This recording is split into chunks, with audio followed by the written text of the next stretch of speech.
Welcome into another edition of That's Deep. I'm Tommy Z, joined as always by Johnny Bravo. We had a week off from the UFC last week. Getting back into it with this France card. It should be a solid card. We've got a semi-earlier start. I think it's 3 my time. No, 12. So yeah, what's up? 12 your time. 12 my time. Okay, yeah. See, I'm all off. So it's been a crazy couple weeks for me. So I got to be honest, I am not coming in here as prepared as I normally am. So this is kind of going to be a Johnny show, and I'm just going to be hosting for the most part. But we're here putting on the show. We got NFL back. We've got college football back. We got a lot of action going on, NASCAR, everything. So we're here to make money. We're here to have fun. And with that, Johnny, how you feeling? How was your week off? Did you watch the Misfits card? Did you watch all the extra fight promotions that were out last week? Yeah, watched the Misfit card, seen Tony Ferguson get his win, and Luke Rockhold get sent to the Shadow Realm. So that was nice. That was and then new week, football's back, NFL. You know, had a good night last night, first game, and we got another game tonight. Looking good. We still got fights to break down, and I'm locked in, ready to go. All right, let's do it. Our first fight on the card is in the women's strawweight division. We got Shauna Bannon taking on Sam Hughes. Shauna Bannon, you know, I've cashed a couple tickets on her, but she's not the greatest. She definitely has some holes in the game. Sam Hughes, you know, normally she's the type of fighter you want to bet as a dog. She's a pretty decent-sized favorite here. But, you know, I guess for good reason. You know, she's got a relentless pace. She's tough. She's durable. You know, just nonstop. What are your thoughts on this one? Yeah, this one, this is a low-level women's MMA match. And, like you said, Hughes, she's minus 350, right, I've seen. So, yeah. I mean, should she be that big of a favorite? I don't know. But I think Bannon is just absolutely terrible. I guess she kind of has a kung fu stance, striking style, but she's not the greatest. Pooja Tomar rocked her and dropped her in the last fight, and then somehow she luck boxed into an armbar because Pooja just has no fight IQ. And just other close fights, and then she's got some losses too, and she just hasn't looked great. And Hughes is kind of just that junkyard dog. She's going to come forward. She's going to press you on the cage. She's going to throw volume. She's going to take you down. She's going to wrestle. She's well-rounded. Yeah, should she be minus 330? Probably not, but I think she should probably easily win this. Probably dominating decision. Yeah, I agree. When I saw the fight booked, I was like, yeah, Sam Hughes is the side. Obviously, the money line is not great by any stretch. But, Sam Hughes by decision, Sam Hughes, with overs, maybe that's the way to go. I don't mind the minus 3.5. The minus 3.5 is minus 3.5. I don't really see a spot where Bannon can really do anything to her.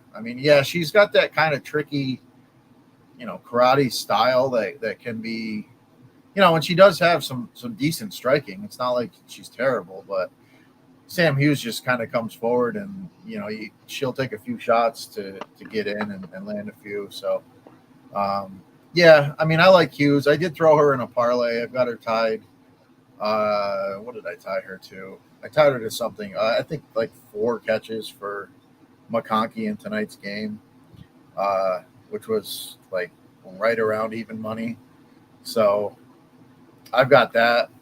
But I think Sam Hughes she's the side, and just you go overs, minus 3.5 maybe. But yeah, I like Sam Hughes. I think she probably wins a decision.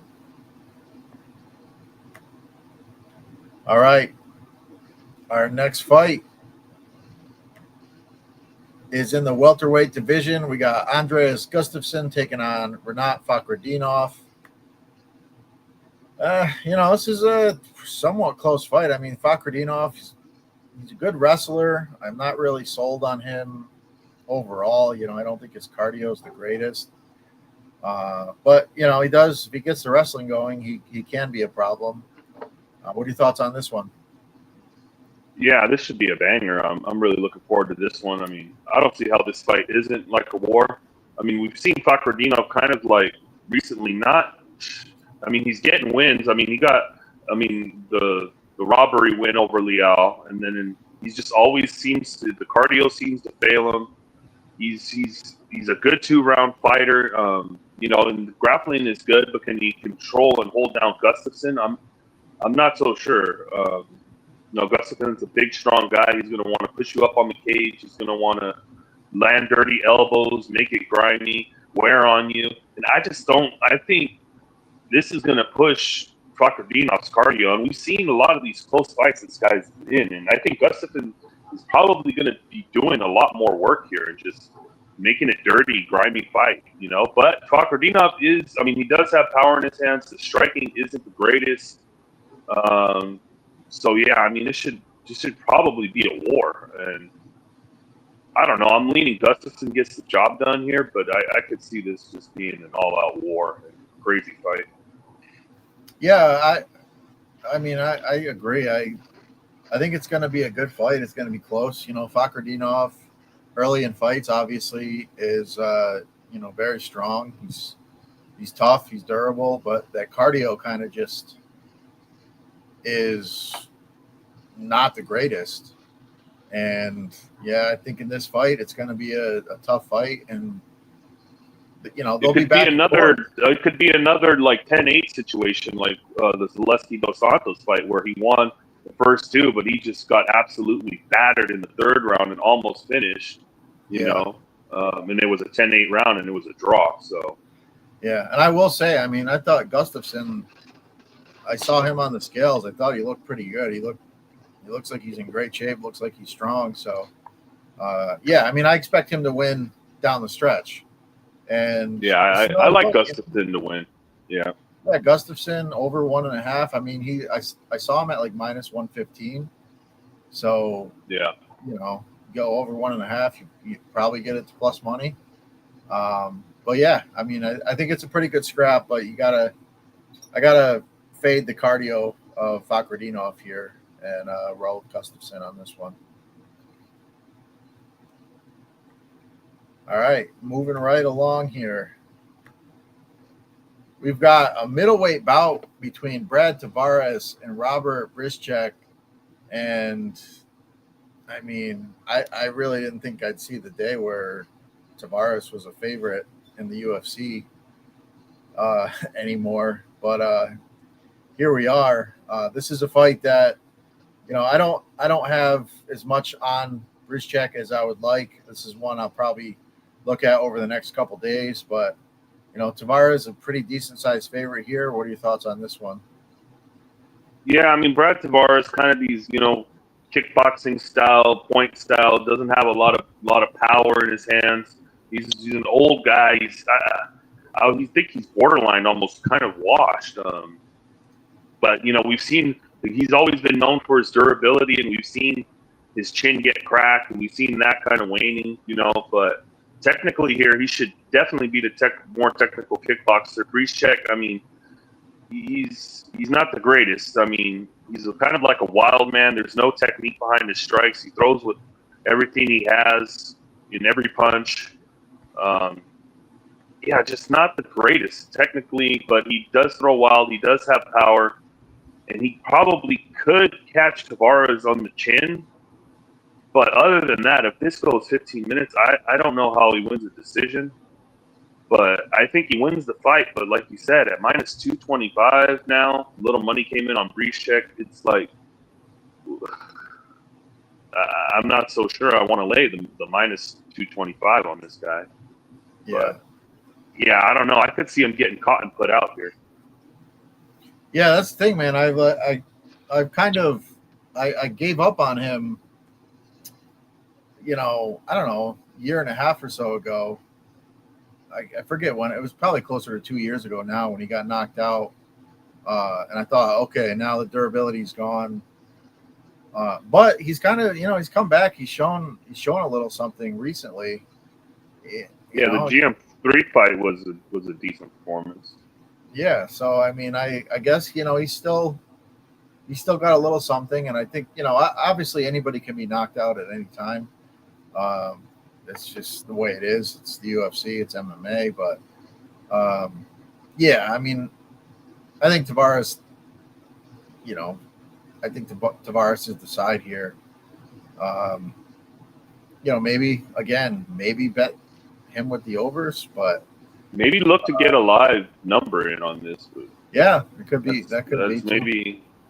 Yeah, this is one I want to watch live and see. I don't have any confidence in either one of these guys. Yeah, I mean that's kind of where I'm at too. I mean, I think Tavares should win the fight, but again, he's a guy that I faded a couple times recently. So, how much confidence can I really have in him? But yeah, again, this is a fight I kind of want to look at a little bit deeper. But yeah, Tavares, as we speak, would be the side for me. All right, moving right along. Interesting one here in the welterweight division. We've got Sam Patterson taking on Trey Waters. And, Patterson's a guy that he's very skilled. And every time I see him, I remember back to his UFC debut where he got knocked out. And I know it was at 55, so you kind of have to put that out of your mind because he was cutting a little bit too much weight. He got clipped. Overall, he's a very skilled guy. He's got good size. And Trey Waters, he's a guy. I don't know. He's got some skills. I think he's solid, but I'm still not 100% sold on him. I don't know. He's got a good record. He's finding ways to win fights. What are your thoughts here? Yeah, I was high on Patterson when he came into the UFC. I was looking forward to his debut. I would actually bet him against Ashmus, and then it's kind of a disappointing start. But then he's rattled off some good wins. He's looked good, and but still fight on the feet. He does fight. I mean, the Danny Borralho fight was just insane. He starches him, which he was a big underdog there, I think, and. Yeah, I mean, he's looked good. The striking's okay, but he still has that kind of tall man's defense where he keeps his chin up in the air. That's not something you like to see. And we know the chin can be cracked. That the chin problem concern, I think, is valid. But, he's got good grappling. He got good back takes, good subs. He's pretty well-rounded. He's decent besides keeping his chin in the air. And, Waters kind of the same kind of guy, kind of long, lengthy, kind of striker, has power in his hands. Really good technical skills, good power. Yeah, I mean, I kind of lean taking Waters as the dog here, just thinking that he can be the more technical striker. But I put the fight doesn't go in a parlay. I like that. So I had the fight doesn't go with Alcaraz earlier. So, yeah, I think there's definitely violence here, whether Patterson gets knocked out or he knocks Waters out or finds a sub. I don't see this fight going, but yeah, I lean taking a shot on Waters money line, but love the fight doesn't go in the unders and parlays. Yeah, I like that. I like that a lot. All right, moving right along, we've got a fight in the lightweight division. We've got Harry Hardwick taking on Cowie Fernandez. This is another one where I just haven't had time to break this one down. So I like Fernandez. I think he's a pretty solid fighter, but I don't have a strong take on this one. What are your thoughts here? Yeah, I mean, I've been kind of impressed with Fernandez, in his last couple of fights. He's getting a late replacement here where he was a big dog against Ziam. So, and then now he's getting Harry Hardwick. Yeah, he was supposed to fight Ferris, where he was like a plus 200 dog. I like what I've seen. I mean, the striking looks good. I mean, the Guram fight was, really impressive to me. I mean, he just absolutely schooled Guram. on the feet and just beat him up. I like the striking. I like the grappling. I think he's pretty well rounded. I think he's a decent fighter. A lot of skills. And, Hardwick is kind of one of these Cage Warriors guys, man. You can't really trust, His brother got a shot on the Contender Series. It looked terrible and awful. He's coming here from what I've seen. He's got some good striking, but the striking defense is questionable. He's very hittable. He's just one of these Cage Warriors guys that I can't really trust. I think Fernandez here, and I think Fernandez probably knocks him out or finishes him. All right, yeah. I mean, I like that. I like Fernandez. I think, the fight with ZM definitely would have been interesting. ZM's been on a nice little run here. But, yeah, I mean, short notice opponent. And, Fernandez, from what I've seen so far, the guy looks pretty good. So I'll probably have Fernandez in something. Maybe throw him in a parlay. But, yeah, nice. I like the inside distance. We move on to the big boys here. We got a heavyweight bout. Marcin Tybura taking on Ante D'Elia, making his UFC debut. A guy that's been around a very long time. Big guy. Both these guys, pretty sizable boys at 265. D'Elia, he spent some time in the PFL. He's had some mixed results. Coming over here, Tybura is a guy who's been around. He's fought some of the top guys in the UFC heavyweight division. I don't know. I wasn't overly excited about Tybura in his last fight. I did have him in a parlay, and I was able to cash, but he's a guy that scares me at times. What are your thoughts here? Yeah, he's a vet. We know what we're getting. Now, when we've seen enough out of Tybura, we know what we're getting from him. He's a good wrestler. Striking isn't the greatest. He's got a little power in his hands. Good wrestler, but like he's kind of wishy-washy. Like the Parkin fight was like really weird because he got beat up in that first round and Parkin just gassed, but he was gassed too and somehow ended up scraping out 2 and 3. Which was, I mean, I was on him in that fight, which was, it was a close, greasy fight, and he looked terrible in that fight. And then, the Speedback fight, I was on him in that fight, and Speedback what was that? How do you get subbed like that against that guy? It was a rough look, and it's just, what we're getting. And D'Elia coming from the PFL, watched him a lot. Over there, good striker, power in his hands, good takedown defense. I like D'Elia. He trains with Tom Aspinall too, so he's getting good work in. I think, man, I don't know. It's a heavyweight fight. Anything could happen, but I think D'Elia probably knocks him out at some point, probably early in round 1. So I would say, yeah. I like D'Elia here pretty significantly. Yeah, this is one that I was pretty kind of 50-50 on, and but yeah, I can see it. Tybura, yeah, he's good. He's looked good at times. He's got strong wrestling. He's overall pretty solid, but yeah, I mean he does leave a lot to be desired at times. And personally, I'm down a little bit on him after the recent fights. So, yeah, to me, bit of a coin flip here. So I'll ride with you. I'll ride with D'Elia in this one. Go. And then, yeah, hell, if we get the knockout, that'd be great.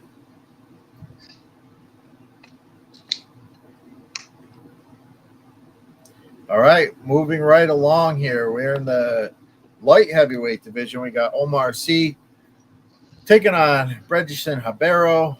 Ribeiro's a guy that, he's another one of those kind of pretty explosive dudes, but, he's got a lot of holes in his game.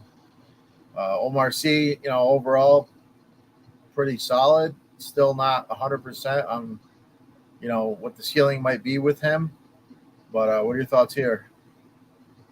Yeah, I mean, it was just the worst probably performance I've ever seen. Like, just no fight IQ in the Menafield fight. It was a terrible fight. He was a big favorite there. I was on him inside the distance. I mean, he couldn't even get it. We were on his takedowns. Couldn't even get it. He didn't even shoot a takedown. He got one takedown in that fight.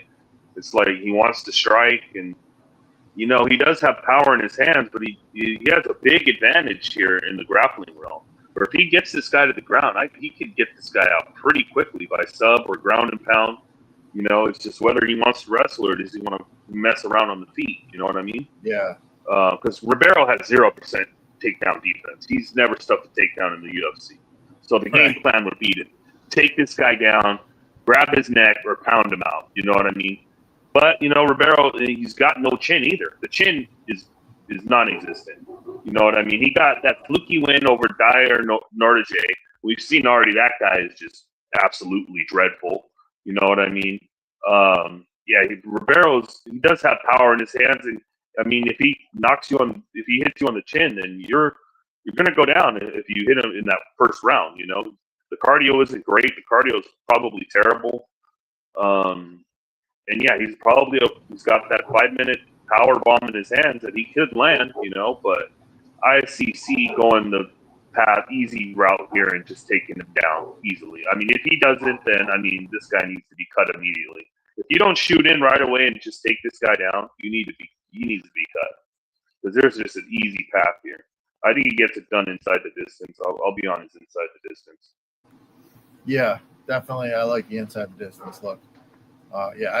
Ribeiro is just not. He's just not good. He's just not a UFC fighter. No. So yeah, I agree there. My dogs are going crazy. I don't know if you can hear that, but I'm sure you can. Oh yeah, can hear. Our next fight, the graphic is actually jacked up here, so I'm not sure. We got William Gomez taking on Robert Rotula. I don't know why Rotula's head is absolutely massive here, but this is another fight that. I know Gomez. I like Gomez, but I don't have a whole lot on Rotula. What are your thoughts on this one? Yeah, Gomez, kind of one of these French technical kickboxers, point fighter. All his fights are close.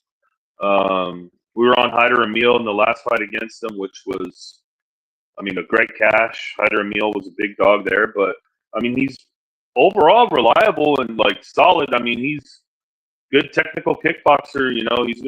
He's gonna strike, and he's not a high volume guy, but if he hits you, he's gonna make you count. And yeah, Ruchala is just kind of like a maniac madman who just comes forward, throws bombs, and just in your face at all times. So it's kind of two guys that want to fight differently. You know what I mean? So I don't know. I didn't like what I saw out of Ruchala on tape. It wasn't the greatest. And I just think Gomez is just he's been preparing for this. So I think he's in a hometown. So you're going to have that hometown rub if it goes the distance. I just think in a close fight, I think Gomez is just able to pull this out his way, probably technical him out and just get a decision. Yeah, I agree. Overall, I think Gomez is the better fighter. And yeah, the hometown thing, a lot going for him in this fight. So I agree. I think he gets it. I think he gets it done. All right, moving right along. In the welterweight division, we got Alex Sola taking on Reese McKee. Reese McKee is a guy that loses quite frequently, but I do think he's solid. I think he's got some upside. He's a tough kid. He's extremely durable. He's got good cardio. I think he's had a bit of a tough run out. I don't know. Maybe he's a guy I'm overrated over the course of his career. But, yeah, taking on Sola here. again, I'm gonna refer to you on this one. What are your thoughts here? Yeah, this is an interesting one. Reese McKee, kind of that junkyard dog that just walks forward, pretty tough guy. You know, yeah, he's going to throw volume, but he's not the greatest technical guy. He's just kind of just kind of a dog. He's going to fight for your money. And yeah, he's pretty durable. I mean, he's in. The last fight with Frunza. I mean, it was interesting, man. He just absolutely beat that dude down. It was pretty crazy. I didn't expect that to happen. I think I was on Frunza in that one. Yeah, I might have been. So I don't know. I'm not the highest on Reese McKee, and what I've seen out of this Sola kid is, I mean, he looks pretty good, pretty solid. He's going to want to push you up against the cage. He's going to want to get his wrestling going, make it dirty fight, make it grimy. Decent striker, got okay power. Yeah, but he's going to want to get this in the wrestling realm. Yeah, he's can lay big ground and pound on you, and yeah, I like what I've seen out of Sola. I'm thinking about going with Sola here because, yeah, I don't know. I'm just not a Reese McKee guy, so I think Sola hometown rub. I just think he can get takedowns here and probably win a decision. Okay. Yeah, that's one I'm definitely going to want to look into a little bit more. But again, like I said, McKee, I do think the guy's got something. He's definitely got some skills. Obviously he had a lot of success over at the Cage Warriors. Just hasn't had the success in the UFC. Takes a lot of damage, and that adds up over time. Still pretty young, so not the end of the world, but again, he's a guy that he's had chances to win fights and just hasn't been able to come through. Most times in the UFC. But yeah, I'll ride with you on this one, and I'll do a little bit more research. But yeah, Aries champion. So yeah, the guy's a good wrestler, good ground and pound. Take him down, ground him out. All right, our next fight is in the lightweight division. We got Balaji Oki taking on Mason Jones. Mason Jones, another guy that I've been pretty high on over the course of his career. I was a little bit disappointed in the Jeremy Stephens fight. I kind of thought he was gonna, just kind of run through Stephens, but Stephens is tough as nails, and he made it a bit of a dogfight. Jones obviously got the job done there, but I was expecting a little bit more. Oki is a guy that he's definitely skilled. He's got some power. He's he looks like an absolute killer. But another guy that I'm not overly sold on. What are your thoughts on this one? Yeah, I was high on Oki coming into the UFC, and then because he had that crazy knockout on the Contender Series, and then he came in and thought I don't know, the power just hasn't really translated. I mean, I guess he came in the Kwamba fight, close fight with Kwamba, and then Chris Duncan subs him pretty easily. And then as the Aswell fight, I mean, that fight was super close too. That was kind of a war, Yeah, but he's a well-rounded guy, explosive guy. It's I would say the power's there. He just hasn't translated or shown. Yeah. But he's a decent guy with some potential. And Mason Jones, I've always kind of liked Mason Jones. He's kind of a junkyard dog, well all around, just a good fighter.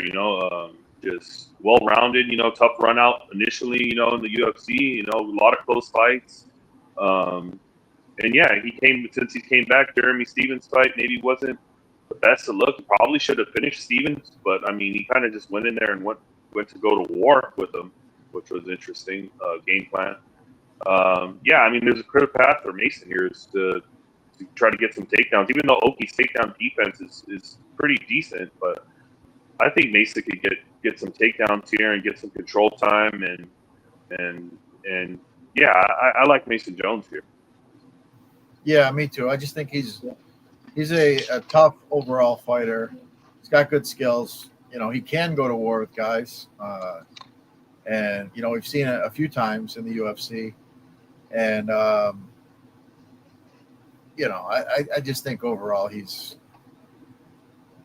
got the durability. I mean, he could get cracked and get rocked, but he'll hold up decent. And overall, I just think he's at this point in their careers. I think he's just the more well-rounded of the two. So yeah, I like Mason Jones here.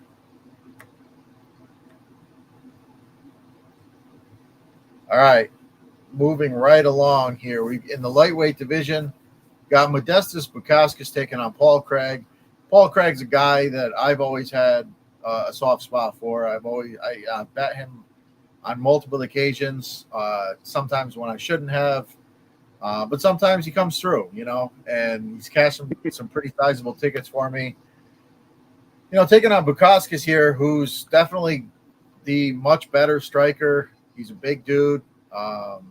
He's overall, he's not the greatest of fighters, but he definitely has a skill set that could give Paul Craig problems. I mean, at this point right now, I just, Craig can't really trust the chin. Can't really trust him to get takedowns. I mean, he grabs onto you and drags the fight to the ground. Obviously, he's live for a sub at any point, which is why I've always kind of, been a bit of a Craig backer. But yeah, it's a tough matchup here. He had a weird finish to his last fight. It was on bottom, through the up kick, and then there was the acting job or the non-acting job. Who knows, what you want to call it, from his opponent, and that ended in a no contest. But what are your thoughts on this one? Yeah, Paul Craig is just terrible. I mean, he's not very good. He's pretty much done. I don't know why they gave him another contract. It's pretty crazy, that they would sign this guy. But I don't know. The last fight, he got the upkick and the acting job. Yeah, okay, whatever, But I mean, he has no chin. The striking is terrible. He cannot get a takedown. He's just going to flop to his back if he's hurt and try to get you to go down to the ground with him. There's just nothing much there anymore. The guy is just done. But they brought him in here, and Bukauskas is, I wasn't really initially a Bukauskas kind of fan, but I mean, he's kind of won me over with some pretty decent performances lately. He's looked pretty good, Kudalaba fight looked good, and he looked pretty decent. The striking's there. He's kind of low volume, but the power I wouldn't think, but he's gotten a couple knockouts recently, so yeah, he doesn't really have to do much here to, I don't think, to knock out Paul Craig. I think eventually he finds the chin, and yeah, I think this is pretty clear cut here, Bukauskas, and it's probably a knockout. I mean, that's kind of the way I see it, because in all reality, Bukauskas, if he just avoids the ground at all costs, I mean, where's the danger in the fight? He's been subbed once in his career. That was quite a while ago. I just don't think, he's got the striking to just control the fight however he wants to. And if Craig's shooting crazy takedowns, which his takedowns aren't very good, so I mean, he'd basically have to, concede to go to the ground, which I just, why would you do that? I don't. Yeah, I mean, Craig, he hasn't looked great. Even in that fight, he landed the up kick, the illegal up kick, but I thought he was just about to get knocked out too. Yeah, he didn't look good. I mean, he was fighting. The guy he was fighting was terrible. I mean, Borralho, you bet Craig in that one, didn't you? I think I bet Craig sub in that one, just because I thought Borralho was so bad that he was going to fall into something, and he might have knocked himself out. He might have actually knocked himself out when he was faking. But yeah, that fight was a complete disaster, and I didn't like what I saw from Craig, and Yeah, so he's here. Probably see him a few more times, and I just don't. The last like 3 or 4 fights for him just have not looked good. I mean, he got outstruck by Bo Nickel barely, but he got outstruck by Bo Nickel. That was a terrible look. Yeah, Craig just hasn't looked like a guy that can. The guy that used to be able to pull stuff out of his ass. I don't know he's got that in his game anymore. And it would take Bukauskas to be an absolute moron, I think, for Bukauskas to lose this one. So yeah, I agree. I think Bukauskas wins, and I think there's a very good chance it's by knockout. Yeah, I don't see how it's not. I mean, yeah, he's just gotta just avoid. Don't jump into the guard. Yeah, don't when this guy's flopping to his when he's getting rocked and flopping to his back. Don't follow him down there. Let him get him back up. That's literally the key to the fight. Yeah. All right, our next fight here is a pretty interesting one. We got Benoit Saint Denis, the hometown guy. His last hometown fight was spoiled by the great Renato Moicano, taking on Mauricio Hoofy here, who's big time power guy. He's a Fighting Nerds guy. Fighting Nerds, obviously they've had some great success.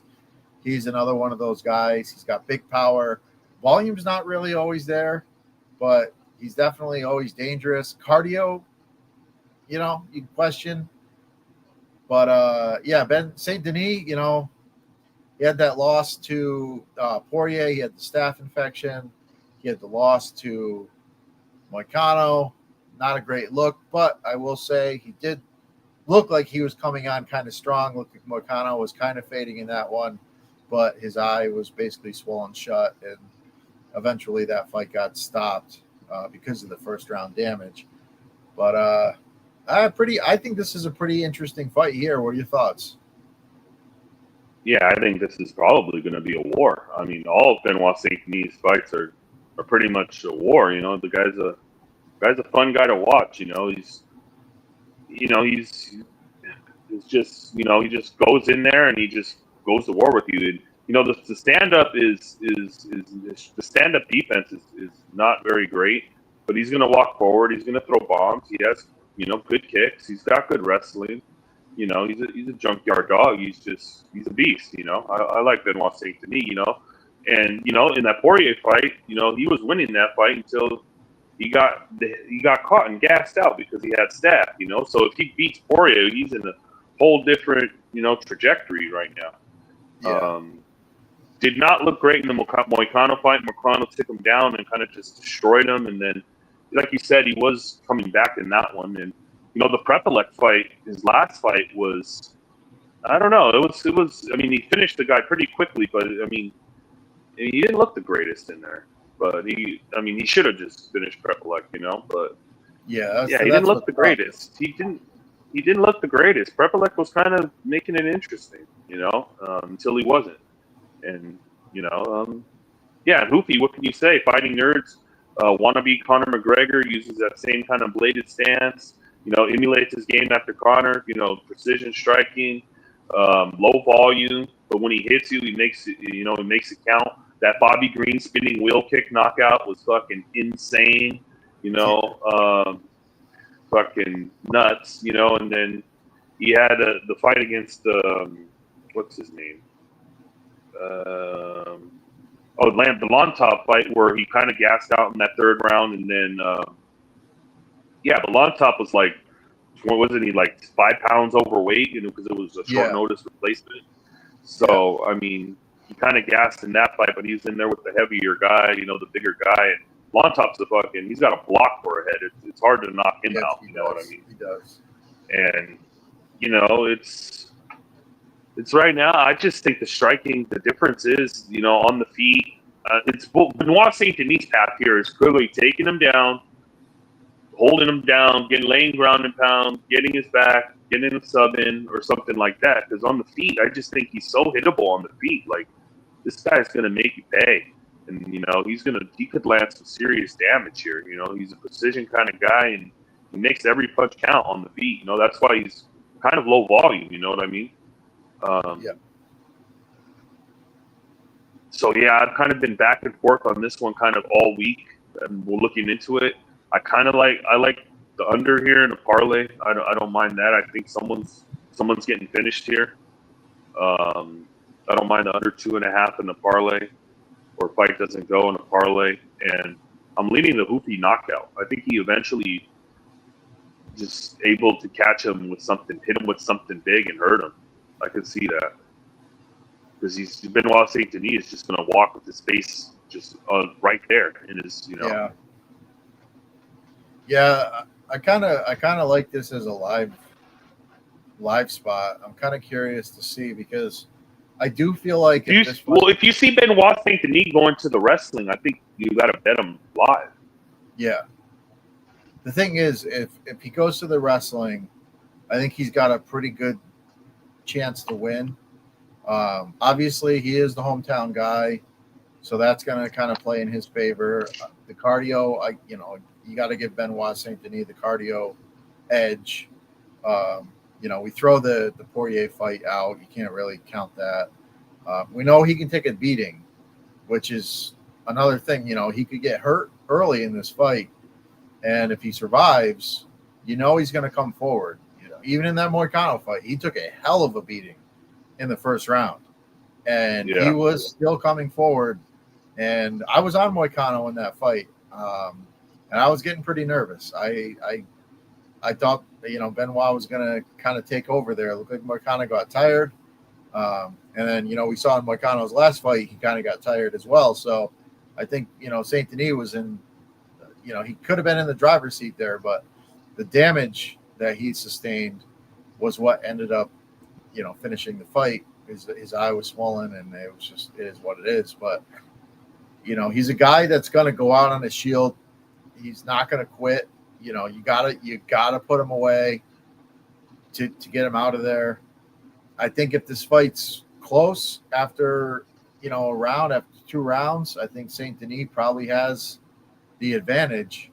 But yeah, I mean, if he gets hurt early and is kind of surviving that first round, maybe a live spot, maybe a live bet. But again, if he gets that wrestling going, he was ragdolling Poirier, and obviously Poirier was pulling for the gilly and kind of gave him some takedowns because he was doing that. But he does have strong wrestling. He's overall a pretty strong guy.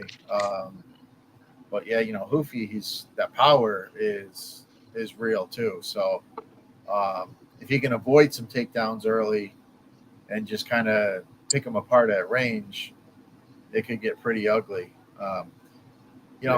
Coming into this one, I kind of had a slight lean towards Saint Denis just because he is the hometown guy. If he survives the early onslaught, I think, he's got a very good chance to win a decision. And, the volume's going to be on his side. But, yeah, I mean, it's tough. It's tough to bet against the fighting nerds. Hoofy's going to come in prepared, 4 takedowns.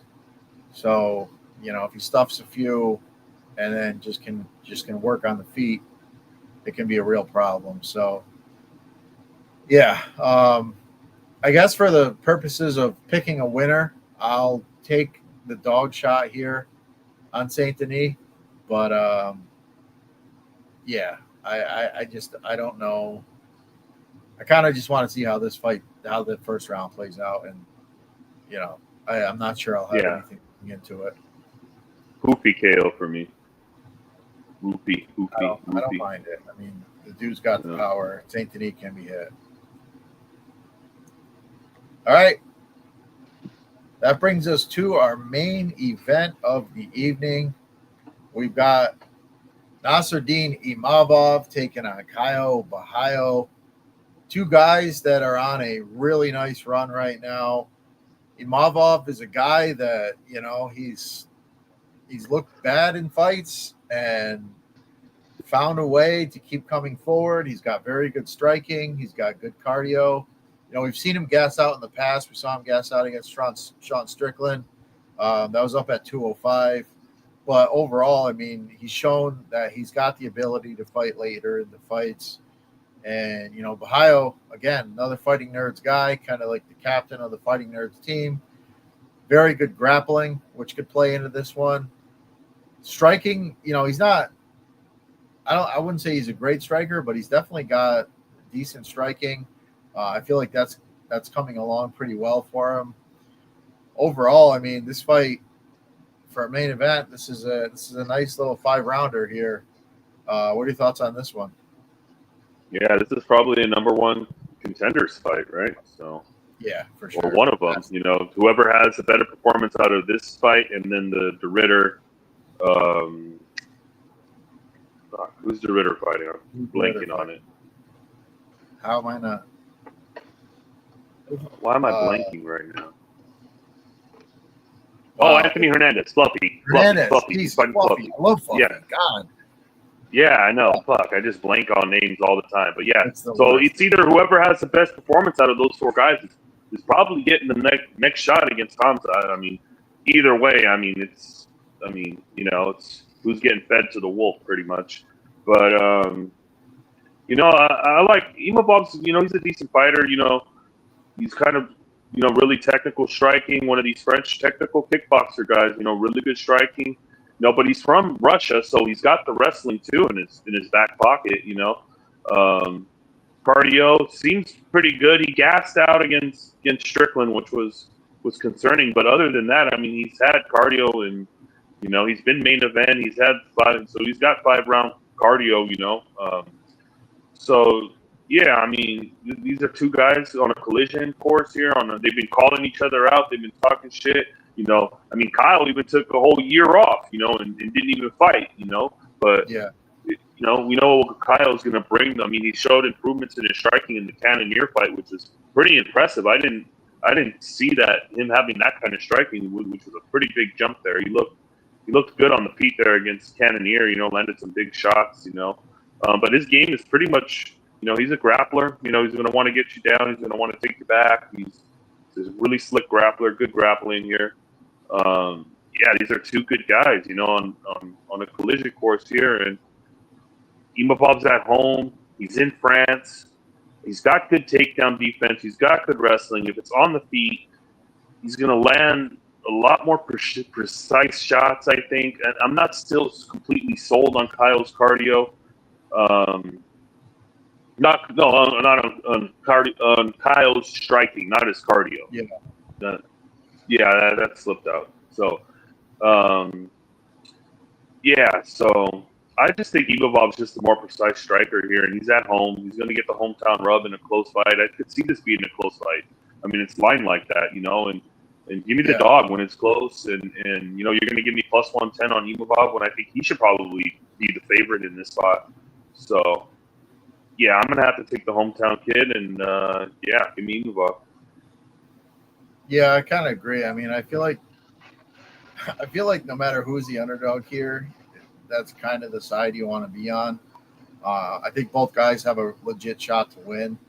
I think if Kyle gets the grappling going, we've seen Imavov taken down in the past, and when he is taken down, though, he's done a pretty good job of surviving and kind of, we've seen him gas his opponents out by them grappling him and not getting the finish, and then he comes on late. So yeah, I mean, I would say he's got I think it's pretty clear. I think he's got the power advantage.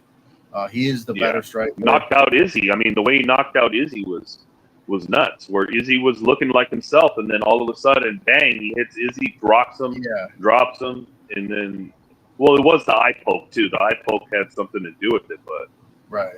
I mean, still, he starched Izzy, which is a pretty impressive feat. Mean, he's just a guy that, sometimes you think, he's not looking great, and then the next thing you know, he's landing a big shot, and all of a sudden he's looking like $1 million. So, yeah, he's a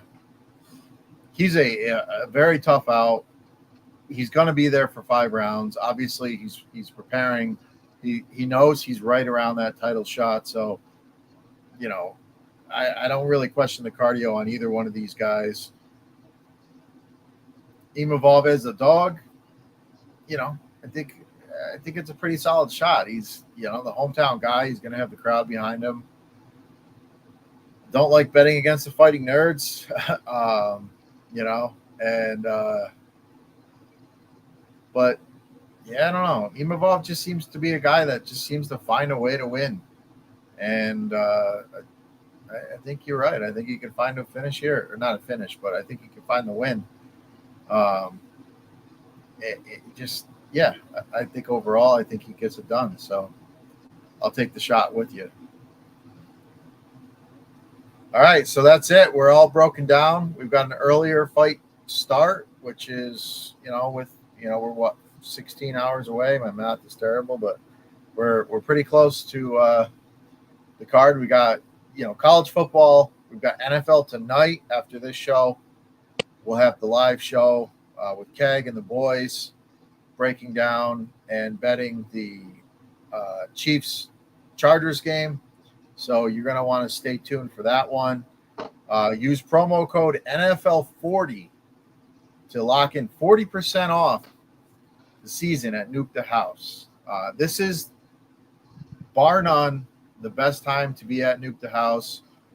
We've got NASCAR still going on, but NFL has been our bread and butter here. Keg, you know, if you've been around, you know, Keg's live betting NFL, overall betting NFL, betting player props, absolutely where you want to be. I can't explain it. It's just it's a winning formula, and Keg's been doing it for a long time. He's very good. We got all the boys here: Johnny, Meyer, Diego. It's I don't know what to say. Nuke the House, sign up, get the 40% off. Have some fun with us. The live shows are great. Even when we're not cashing tickets, we're having fun. It's comedy hour. I mean, you can't beat it. But that's it for us. Johnny, if you got anything else, let us know. Otherwise, we'll get out of here and we'll get ready for. No, that's all. Well, I'll see you in 30 minutes when we go live for the NFL game. So we'll be back. All right. Thanks, everybody, for tuning in. Give us a like, subscribe, send the video to a friend, and we will see you here in about a half hour for the NFL show. Good luck this weekend. Let's cash some tickets.